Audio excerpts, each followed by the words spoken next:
What's up, guys? Well, coming to you with another video. Today we got economics, an economy by a different name. Any good GM or DM's guide will tell you that the money you give your players in game is essential to them progressing, both in power and as characters. I think that it's very important because it denotes status within a society, which has a lot of role-playing benefits and drawbacks.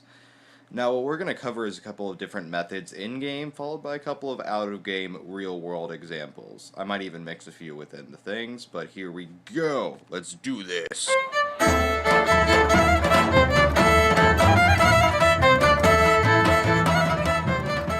Alright, turn and burn, guys. This is definitely going to be a high volume of treasure, high volume of combat, high risk, high reward type economic system. If that's the kind of game you're running, this is perfect for you. Now, instead of being the Knight Errant route where they're going around from dungeon to dungeon, here's what you do. Look at your overworld map. You don't have to do this forever, just for a while. Look at your overworld map. Find a crossroads section. You don't have one, why don't you have crossroads? Shame on you, bad GM. So find the crossroads section, put a medium-sized town there. Medium so that they can get a good volume of goods. Goods can be shipped there at their discretion, but, you know, they don't immediately have a lot of stuff in stock, so you control what they get when. Now, as opposed to giving them lots of magic items, you should give them some, but not as much as you normally would. Give them high volumes of treasure that they can hawk, and just straight money. Now, let them take that money, let them buy magic ammunition. If they have guns, let them buy better guns, let them buy lots of ammo, because if you're doing mass combat fights, as opposed to small engagements, they're going to need lots of ammo. Lots of splash damage stuff. Make them really encourage them to spread money around, be that guy at the bar who buys everyone drinks. Really, just as soon as they get back to town, turn and burn all their money. That's why it's called that, turn and burn. Lots of expenses, you know, rumors cost money, just, you know, passing drinks around, stuff like that. You know, it'll get easier after a few. The longer they stick around this town, the more stuff there is to do. It kind of balances out.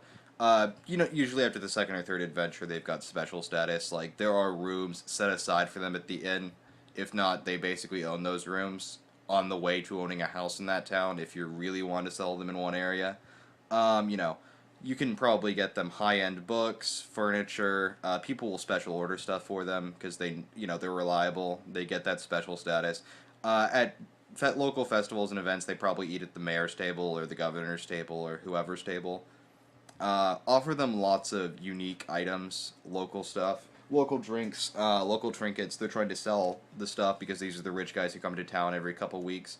So, you know, stuff like this. Cheerwine, it's a local North Carolina made soda. I live in South Carolina, so it's available in the States around here, but I know a lot of places like New York and Washington don't have it, so love my Cheerwine. Anyways, lots of stuff like that. Lots of rings, not necessarily magical rings, but, you know, just nice, opulent rings, maybe like a nice medallion. More practical backpacks, higher end tents, better sleeping bags. A lot of good role-playing stuff.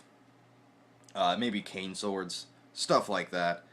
Stuff that just screams opulence, stuff that just screams, I have money. If they want to be like that, you can sell them really gaudy shit too. I mean, gold necklaces. Let them really rock out with all their cash.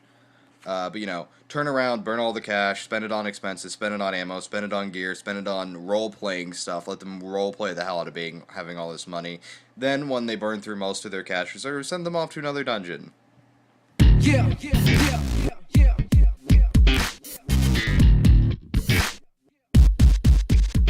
Yeah, you want to make that quick, dirty, sexy money. You want to be wheeling and dealing. You want to be running drugs. You want to be, you know, you want to be smoking gangsters. Now, this is the kind of economic system that you really want to use for urban settings where you're not planning on having them leave major cities. They're not going out in the country for shit. They're basically sticking to the cities. This is a lot, very quick, very high return, very high risk type economics. Normally buying, like, bulk drugs from a cartel is pretty cheap, relatively speaking, and then turning around and selling it back on the street. Basically, what cost 1 grand can make you 10 grand, or even sometimes 20, or sometimes only 5, depending on, you know, returns, you know, all sorts of demand for drugs go up and down, turf wars, stuff like that. So, I mean, theoretically, if you sell your entire load, you make 100, or if not, like, 500% profit. But there's always the risk of your dealers getting busted, things happen. You need to launder that money. So you need to own businesses. So there's a lot of emphasis on this roleplay wise on knowing the right people. You need to have the right contacts. Really, once you get into this later on, you sort of become the contact. Your player characters become the guy other people go to know that, to get that connection to the cartel, to the mafia, to get a hit placed on someone, to get guns. You know, this is great for arms smuggling too. Um, you know, you're gonna this might hit close to home with a lot of people, especially if you have a lot of teenagers slinging dope. If you have got a lot of teenage gun runners, a lot of mules. People use their kids as mules without knowing. They'll just say, you know, like, hey, keep this in your backpack, and then, you know, just basically send them off to school with drugs in their backpack. It happens, unfortunately.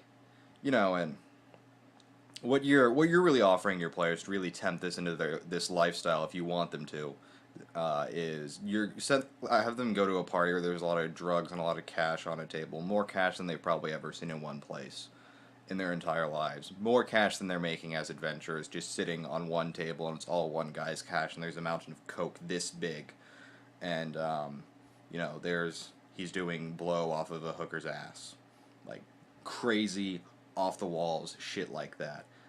They can get into prostitution rings. They can run prostitution rings. They can just, you know, the pimp who's pimping owes them money. Get into a lot of turf wars. Really just draw up districts. It's really easy with grids just due to the way cities are laid out. Let them have turf wars. Let them do stuff. It is unfortunate that this type of economics exists in real life, and you know, I know from personal experience that a lot of people who run and deal drugs, like I knew a couple who slept with AKs under their bed.